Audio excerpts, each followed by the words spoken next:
Welcome to the BiCurean podcast, where we explore and embrace the seeming contradictions of life. What actually is BiCurean, you ask? Well, you may not necessarily have a mental concept of BiCurean, partially maybe because it's a made-up word. You embody it. What's happening right now in terms of the divisions between us is a focus on that which is different. And lack of understanding and empathy for people's beliefs is no longer an excuse. And it is in the differences we carry in ourselves that we find the BiCurean moment. When you really dig into something, you're going to see some depth to it.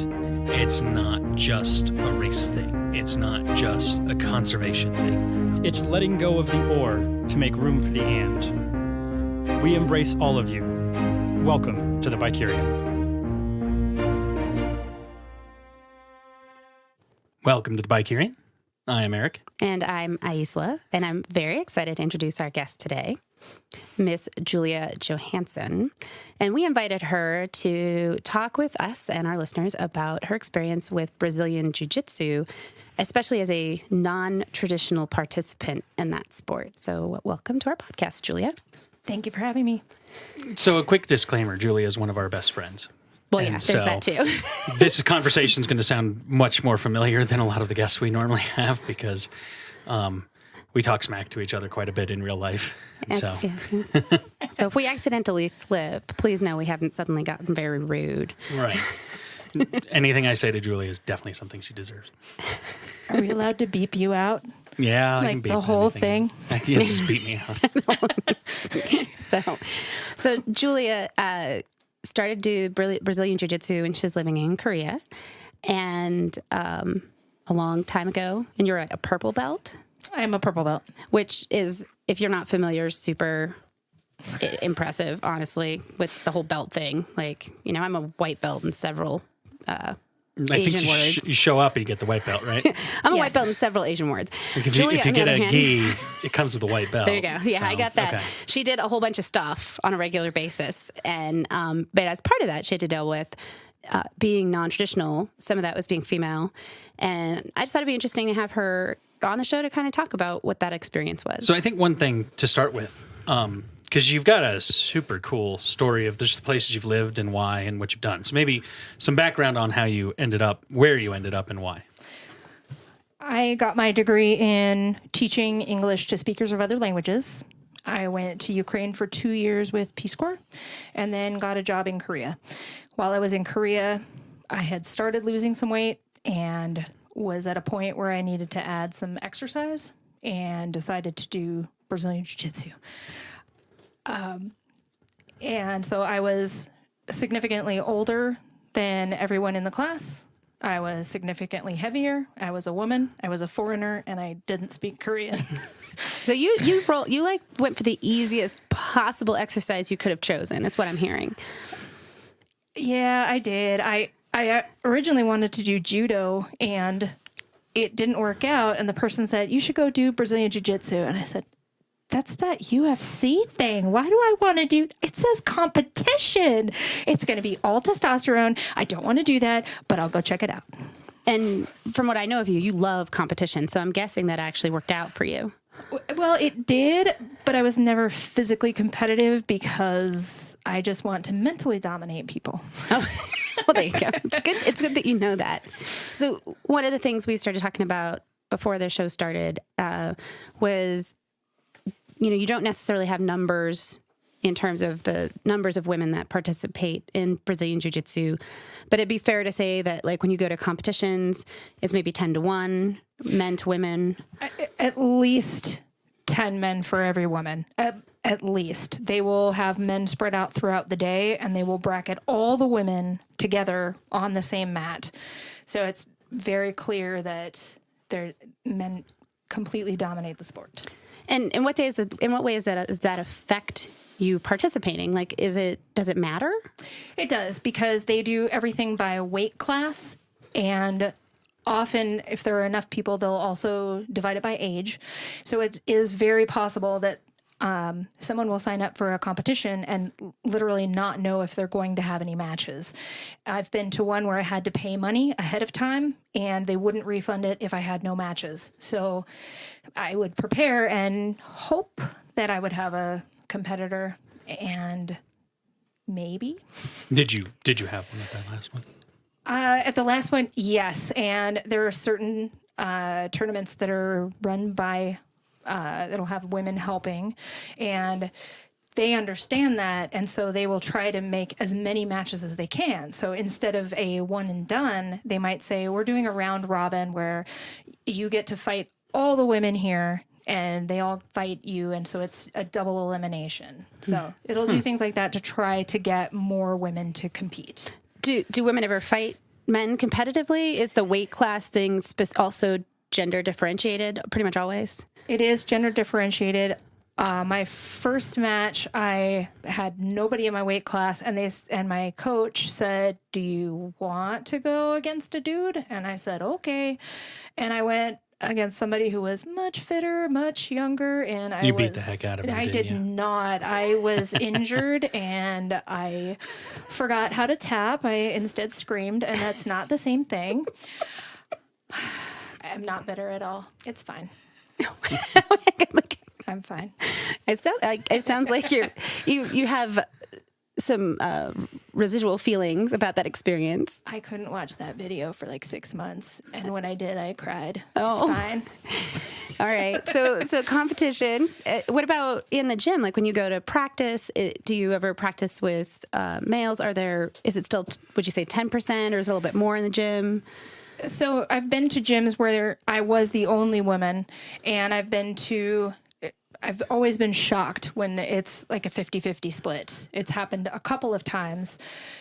And most of the time, my partners will be men. And I'll find certain people that I click with better.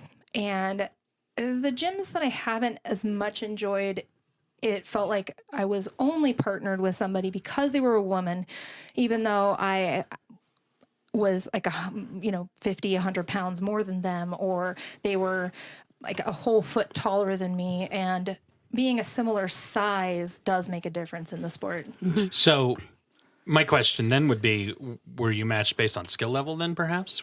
Or were they higher belt level or anything? Or No, there are certain places where you go, and if you're a woman and there's another woman, they will always pair you together. And it's nice to have a female partner, but it's not nice to have that always and only be your partner.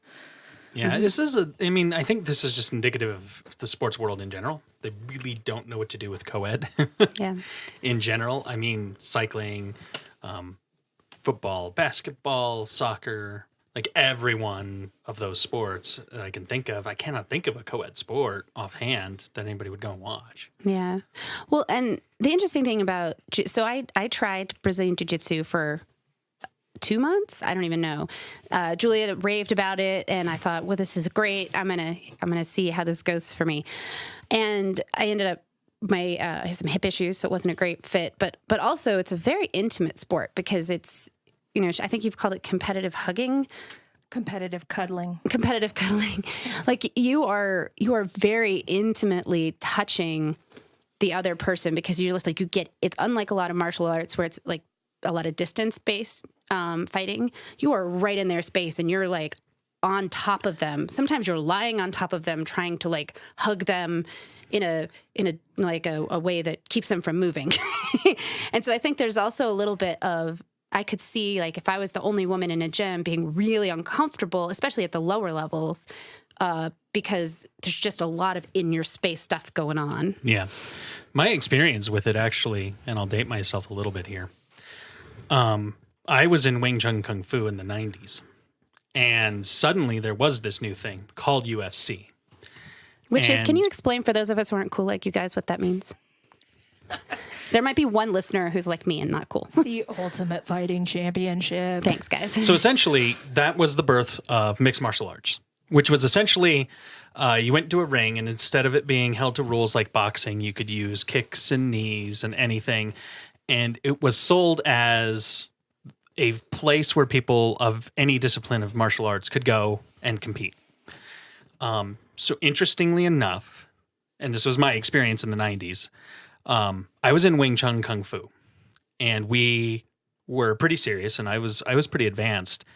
And the teacher, the Sifu that I was working with, and the entire organization that was part of it, had been paying attention to it and wanted to enter people. And they did enter one person from our gym, was in the first ever UFC competition. And a gentleman by the name of Gracie crushed him and everyone else with this thing that most people hadn't really heard of at the time called Brazilian Jiu-Jitsu. And it turned out, and this is sort of accepted, that, the way that the rules were tilted, it did benefit Brazilian Jiu-Jitsu because grappling was totally allowed.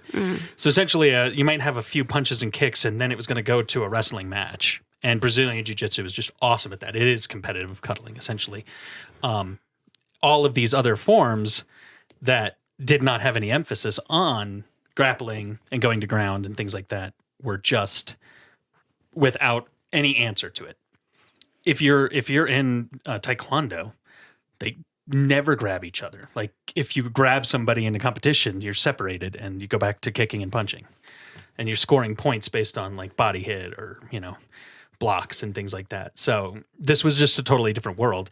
And so we started doing a lot of grappling training in Kung Fu, which wasn't built in per se, but it was very interesting because like my entire school and the entire thing shifted to basically start looking at ways to counter Brazilian Jiu-Jitsu because of UFC and the Gracies, who, in addition to Gracie winning it, Gracie's family is the one who put on the initial fights and owned UFC.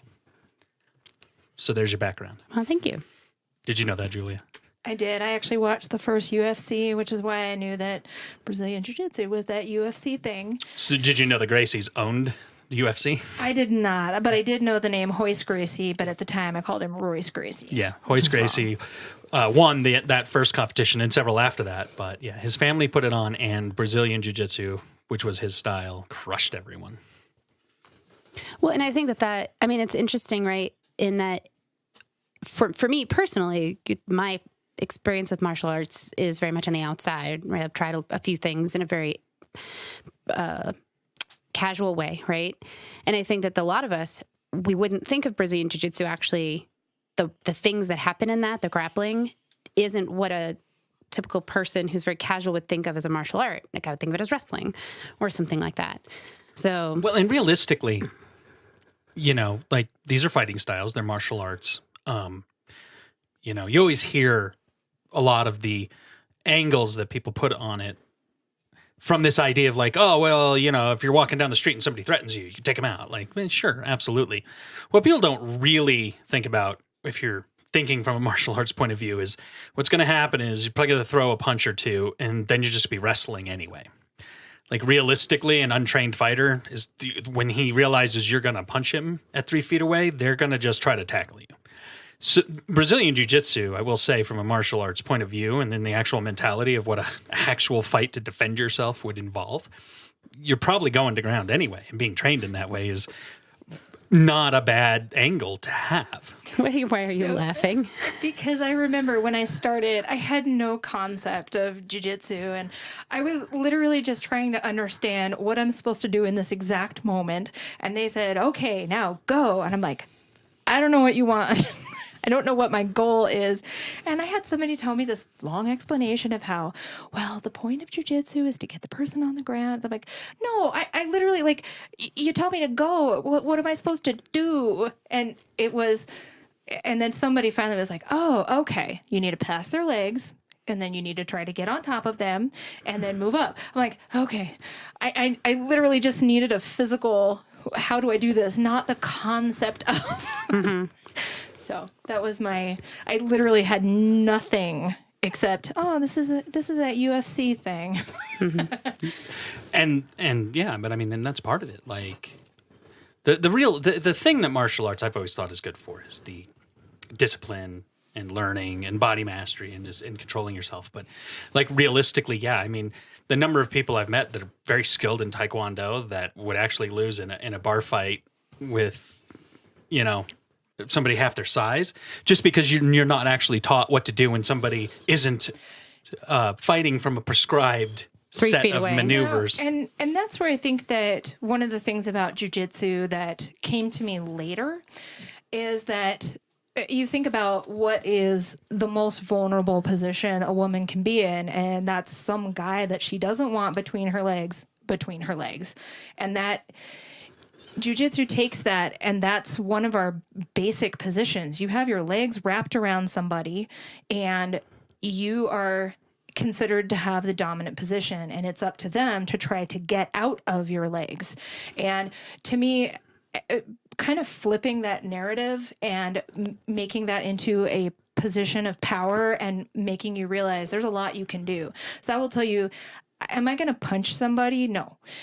But if I can quietly make them pass out and I can get away, then I've not caused permanent damage against that person, and I've kept myself safe. And that's, to me, if somebody told me the point of jiu-jitsu is to break arms and kill people, I'm like, wow, this is the wrong audience. I'm like, okay, somebody is after this. I can gently make them pass out. I may threaten them with a broken arm. I'm not going to break somebody's arm. I'm going to get them to pass out, and then I'm going to run away.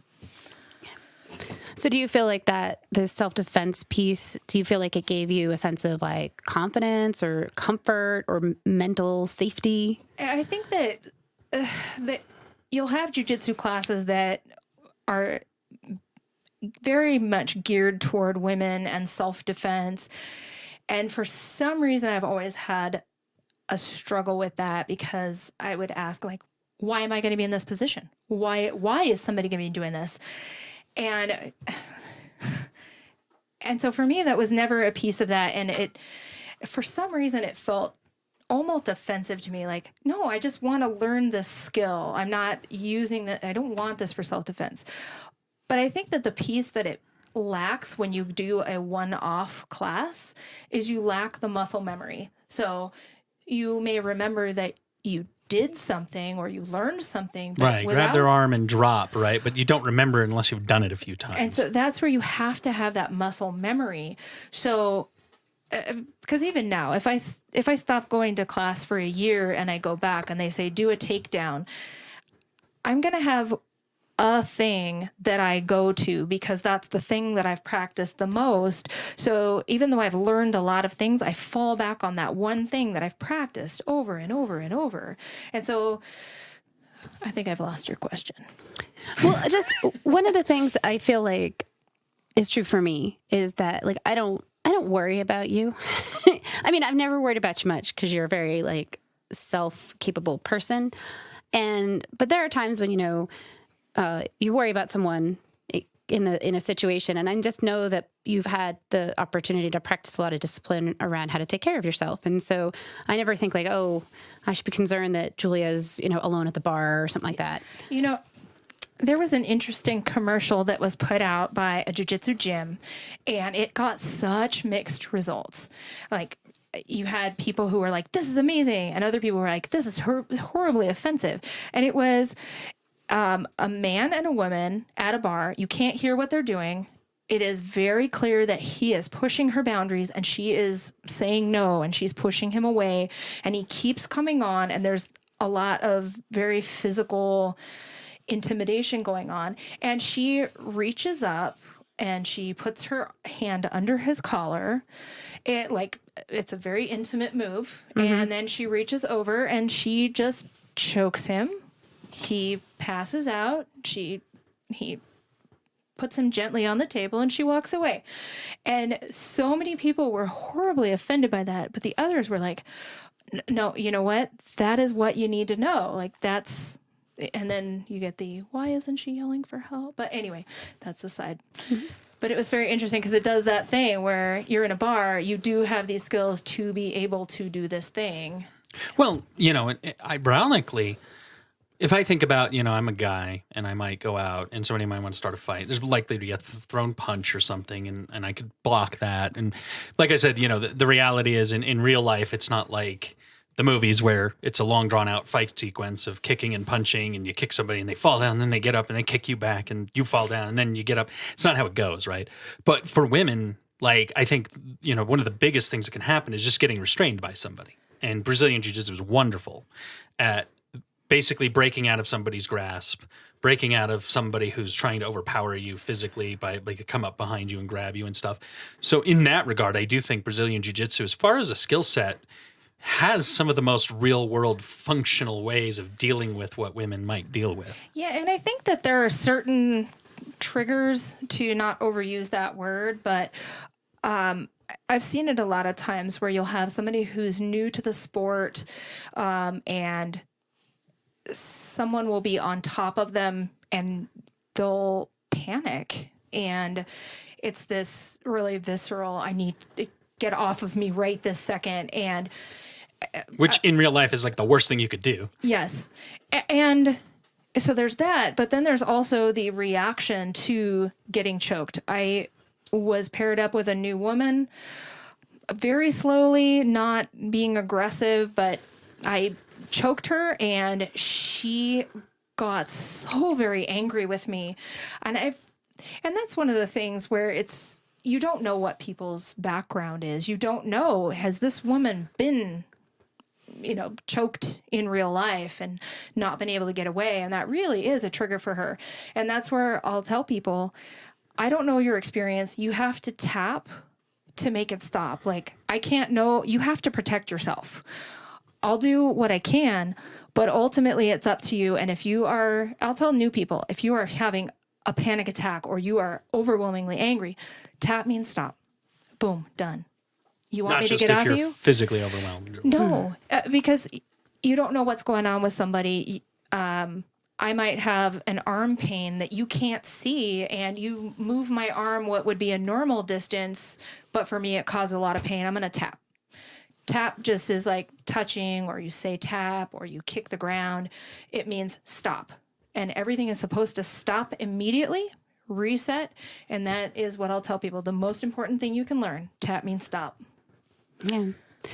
So you shared that you've had experiences in sometimes jiu-jitsu leaves some interesting bruises, and you've had people note those. Yeah, I had a comically big black eye. It looked like face paint. It was ridiculous. 3 colors looked like boop red, boop purple, boop blue. And I didn't think it was a big deal. Like, whatever. But you get people who kind of give you a side eye or wonder. Give your husband a side eye. And I did notice, like, I hadn't thought anything about it because I'm, whatever. But it was the first time that I had a male friend walking with me, and I saw that people were looking at him as though he were the reason that was happening. And I never get offended if people ask, are you okay? Is somebody hurting you? I have heard where some women will be like, yes, okay, gosh, stop assuming my partner's abusing me. I'm like, it's way better for somebody to ask. To check on you, yeah. Yeah, thank you for checking on me. And so I got a shirt that says, ask me about my bruises, and it's like a martial arts on the back because, I do jiu-jitsu and I get these. Mm-hmm. But yes, a lot of times it can look like you're being abused. Yeah. Well, I think it's great that people ask. I mean, we need to check on each other. Yes, and we do. Having someone check on you is much better than ignoring something right in front of them. So, and that shirt sounds fun. It's a responsibility thing. Yeah. I mean, yeah, I like living in a culture where people are actually concerned. And the reality is, it is an interesting story. If you do get engaged, you can tell people. Speaking of that, what recommendations would you have for somebody who kind of wanted to get into this or into martial arts in general? I think as a woman, specifically. I think the first is recognizing that you're going to pin your discomfort on whatever feels most obvious to you. If you feel like, oh my gosh, I'm the biggest person in the class, that's why nobody wants to be my partner. I'm a woman, that's why nobody wants to be my partner. It's what you notice. But it very often is something like, you're a new person, they don't know you, and you're brand new, and they're more likely to get hurt from you. So I think that being aware that you're going to feel uncomfortable, it's an uncomfortable sport. Give yourself a couple classes. Also recognize that there's a difference between being unwelcoming and not going out of your way to be welcoming. So just because people don't remember your name or they're not walking up to you and saying, "Why, hello, it's so nice to see you," it doesn't mean that they're not being friendly. It's just they don't know who you are. So give yourself a break. What's funny is I think that's good advice for a lot of things, like in general. If you're trying something new, like that's just good advice. Yeah, it really is. Well, thank you so much for taking the time to talk to us about your experience. And I loved my 2.5 months of Brazilian Jiu-Jitsu, and I encourage other people to give it a try. Well, thank you for having me. I have loved Brazilian Jiu-Jitsu for 9 years and hope I have another at least 9 years in me.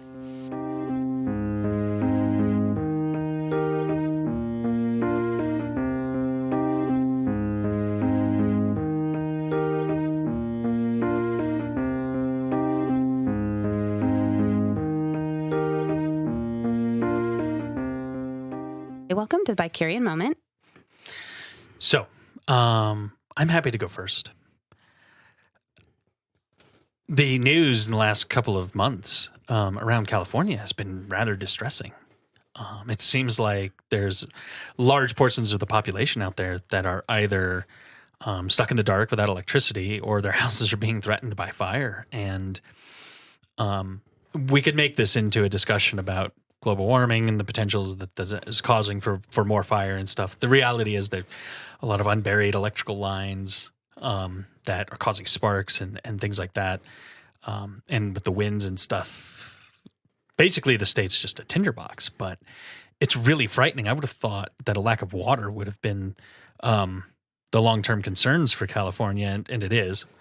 Because they have to fight the fire somehow, but it's the they never have water. They're always in a drought and stuff like that. But this fire and electricity issue, like, it's got to be very frustrating to be living there. And yet, like, the other side of that is, I wouldn't want my house to burn down.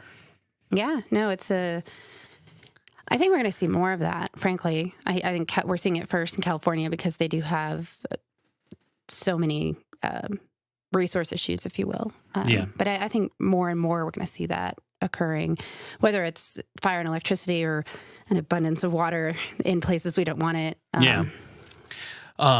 When I was at the National Environmental Health Association, it was always interesting, and I think I've mentioned this on the show before, but it was always interesting to see that these organizations and before you run with the idea of what environmental health is, actually, it's a discipline that has everything to do with like food safety, sewer, water treatment, things like that. Basically anything where humans are living in an environment, man-made or otherwise, and how safe that area is. And one of the things that was coming up, this was 5 years ago, was how many districts are, enhancing their fire mitigation because global warming is no longer a speculative thing. They have more fires in Australia. We have more fires in California, Colorado, Oregon, drier air, strange wind patterns and weather patterns and things like that are causing a problem. In this case, though, like the weather is a factor, but it is primarily the fact that like power outlets and power stations providing, rural areas and even not so rural areas with electricity are causing these fires. So it's definitely something that the mitigation on that is going to be long term, and there's not really any easy solutions other than cutting the power when they're afraid it could go up. There's fires burning right now. It's not even helping. Yeah. No, it is. It is a conundrum, and it's an unfortunate, difficult decision for the folks that are stuck with it. Yeah. But we also just got back from Europe. We did. And that's actually a nice segue. What I wanted to talk about, so I lived in Germany when I was 16, and I was actually there for unification, German unification, and your wonderful wife planned a trip that managed to put us in Berlin for the 30th anniversary of German unification. And it was pretty amazing. It was really amazing to kind of to be there in general, obviously, because it was the first experience you had of that. And then for me, that sense of connection to one of those very powerful experiences in my youth. And we went over to see one of the pieces of the wall that is still standing.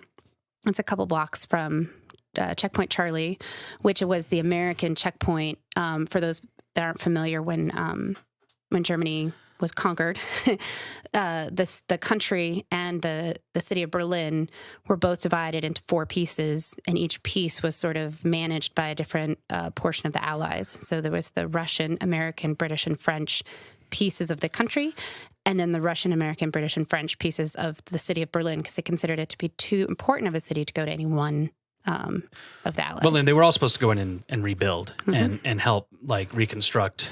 Right, but they were After governing the war. their but sections but as well. the issue, and if people don't realize, that's where the Cold War started.